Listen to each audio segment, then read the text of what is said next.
Llegamos a la semana 6. Cuando empezamos a leer el libro de Éxodo, tenemos que tratar de evitar de solo leer la historia de Israel. En realidad es la revelación de los distintos aspectos de Dios, de Jehová, y de su relación con su pueblo Israel. No es solo una historia de un pueblo, es cómo Dios se está manifestando a través de ese pueblo. Por ejemplo, allí aparece el Dios que se preocupa, que ha sido sensible a la necesidad de su pueblo. Cuando aparece a Moisés le dice, yo he oído el clamor, he visto el clamor de mi pueblo. Es interesante que la respuesta de Dios va a venir a través de personas, en este caso Moisés, personas dedicadas, consagradas, con debilidades, con muchas excusas, con muchos aspectos a pulir, pero sin embargo siguen siendo las herramientas de Dios. Dios responde a través de hombres y mujeres consagrados.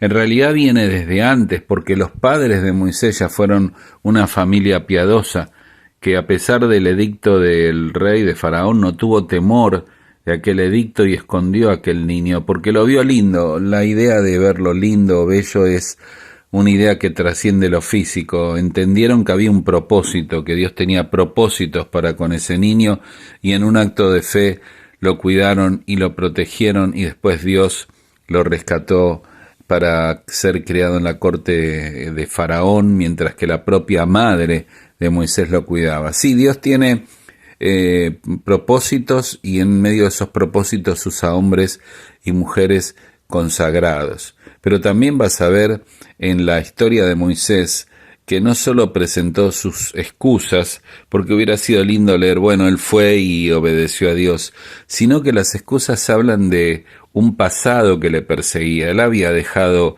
40 años atrás Egipto. Madián era un lugar donde había huido para olvidarse de sus fracasos, para olvidarse de que quiso por su mano defender al pueblo judío y fracasó. Dios, para llevarnos adelante, nos hace enfrentar con nuestro pasado. Tenemos que arreglar cuentas con esa historia pendiente. Moisés fue enfrentado con esas historias. Y claro, en ese momento de su vida él decía, yo no soy, no me van a creer, no soy. Y Dios le dijo, pero yo soy el que soy. Es la revelación de quién es Dios. Él iba a manifestar lo que era Dios, no lo que era Moisés.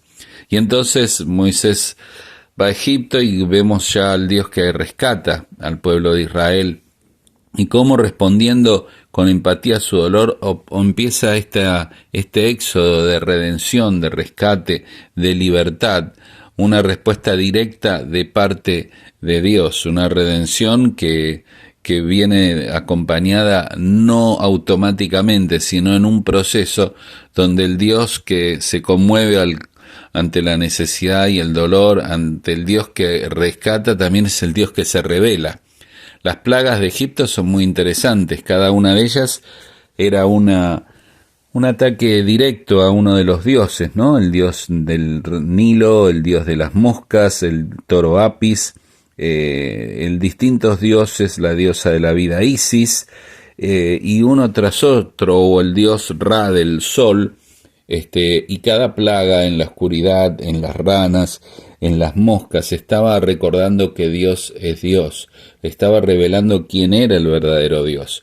La última plaga, la 10ª, está relacionada con Osiris, el dador de la vida, con el faraón que se lo creía un dios, y con la unión de todos los dioses juntos que no pudieron tratar o solucionar el problema de la muerte del primogénito. Así que Dios sigue mostrando y revelando quién es en su carácter. En medio de la muerte del primogénito está la Pascua, aquella redención que el pueblo de Israel va a tener por sangre, ¿no? La Pascua que tenía que ver con una manifestación clara de un Dios que iba a salvar a aquellos que estuvieran protegidos por aquella sangre. Era el anticipo, ¿no? Cuando dice un cordero, el cordero, mi cordero, ¿viste esas expresiones? Y hoy en día sería un salvador, el salvador, mi salvador. Es la voz de Isaac o de Abraham, Dios se proveerá el cordero. ¿Dónde está el cordero? Dice Isaac, y Abraham dice, Dios se proveerá, y la voz de Juan el Bautista respondiéndole a lo largo de los años diciendo: he aquí el Cordero de Dios que quita el pecado del mundo. Y a través de la Pascua hay un cuadro hermoso, único, increíble, majestuoso de tu redención y la mía, cubiertos por la sangre del Cordero, y en este caso la sangre de Jesucristo. Es notable que Moisés, cuando llegó a Egipto, tuvo que lidiar con varios problemas. Primero con Faraón, lo vas a ver allí enfrentándolo, pero también con su propio pueblo, que lo culpaba porque ahora estaban más enfurecidos los egipcios con ellos por lo que Moisés estaba haciendo. Y un tercer problema fue con el mismo Señor. Tendrías que leer detenidamente Éxodo 5.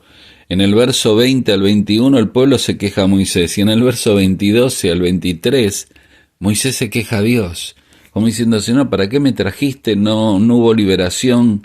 Este es el recorrido que no debemos seguir. Tenemos que tener convicción de donde Dios nos llamó y lo que va a hacer. Tenemos que tener cuidado con las opiniones de las personas, y tenemos que tener cuidado que eso no nos conduzca a distorsionar la imagen de lo que Dios realmente es. La cuestión que Dios los llevó y los sacó de Egipto. Claro, para ello había que, después de la Pascua, cruzar el Mar Rojo. El Mar Rojo es una presentación de un Dios que va antes que ellos. Es un Dios que está entre ellos y sus enemigos. Para ellos había una columna de luz, para sus enemigos era una columna de oscuridad.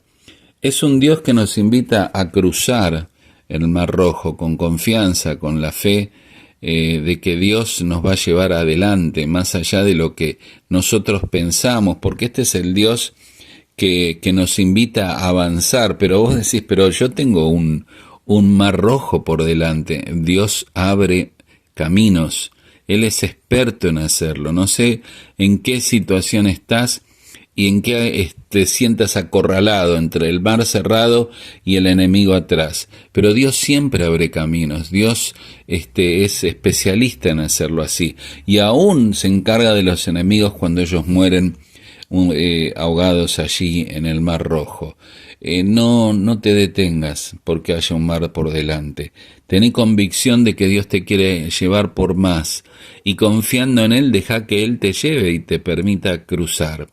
Y entonces, claro, cuando Israel cruza en seco hay un canto de alabanza y de adoración, y ahora empezamos a ver el Dios que protege y que provee, ¿no? No solo que se preocupa por la gente, que rescata, que se revela en su carácter, sino que también protege y provee generosamente con aquel maná diario. Más allá de todo, ves en el hilo conductor de la historia la revelación de Dios, ves la obra que Dios hace a través de hombres piadosos como Moisés, y también un pueblo que se queja más de la cuenta, y que a veces la historia te lleva a enojarte con este pueblo, hasta que te mires al espejo y digas: pero si yo soy igual.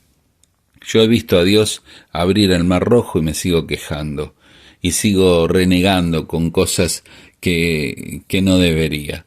Así que no te enojes tanto con Israel, sino pensá en cómo Dios quiere trabajar en nuestra vida y ser distintos. Y claro, Dios los llama luego a ser un reino de sacerdotes, un pueblo especial. Les da su pacto y su ley en aquel monte de Sinaí, y aparece la respuesta de un pueblo incrédulo que levanta un becerro de oro. Y ahora el Dios que se preocupa, que rescata, que provee, que protege, que libera, es el Dios que llama a un pueblo santo, también es el Dios que toma en serio el pecado. La muerte viene por la respuesta de incredulidad de un pueblo que debería tendría que haber respondido de otra manera. Y gracias a la intercesión de Moisés, el pueblo es salvado. Por último, vas a ver el levantamiento del tabernáculo, algo que era la revelación del Dios que está presente entre nosotros. Dios tenía su presencia allí. Era un lugar de adoración, pero más que nada yo diría que era un lugar de sacrificio y de entrega. Esa era la forma de acercarse a la presencia de Dios. Era un anticipo de lo que Cristo iba a hacer, ¿no? Rompiendo el velo y penetrando hasta los cielos con su propia sangre pero esta es una muestra también de que Dios quería estar presente con su pueblo y con la gloria de Dios llenando ese tabernáculo.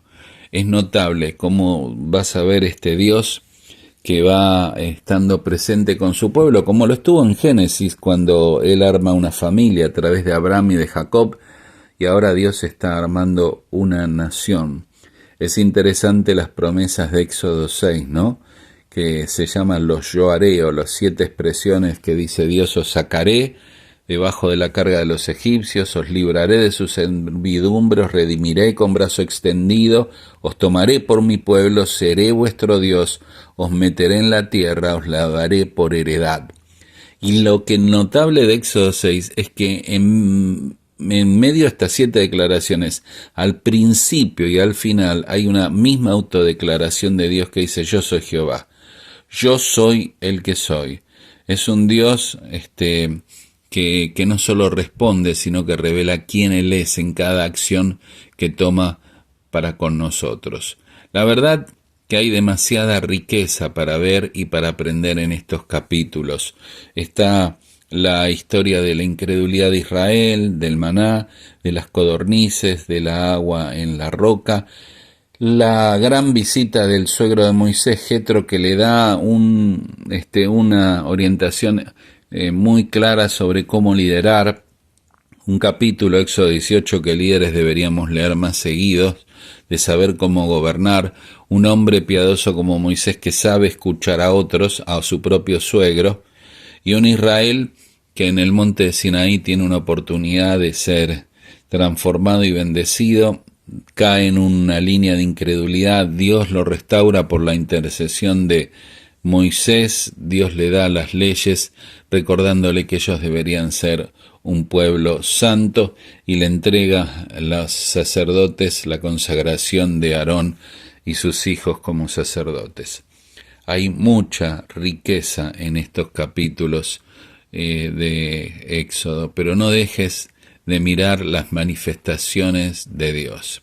El Dios que se preocupa, que nos ve en nuestras necesidades, que nos rescata, que se revela, que protege, que provee, que llama, el Dios santo que toma en serio el pecado, el Dios que quiere estar presente entre nosotros.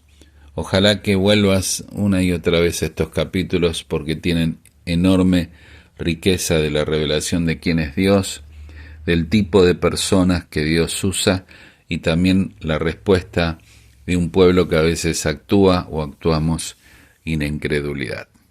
Que Dios te bendiga y que sigas meditando en estos preciosos capítulos de Éxodo.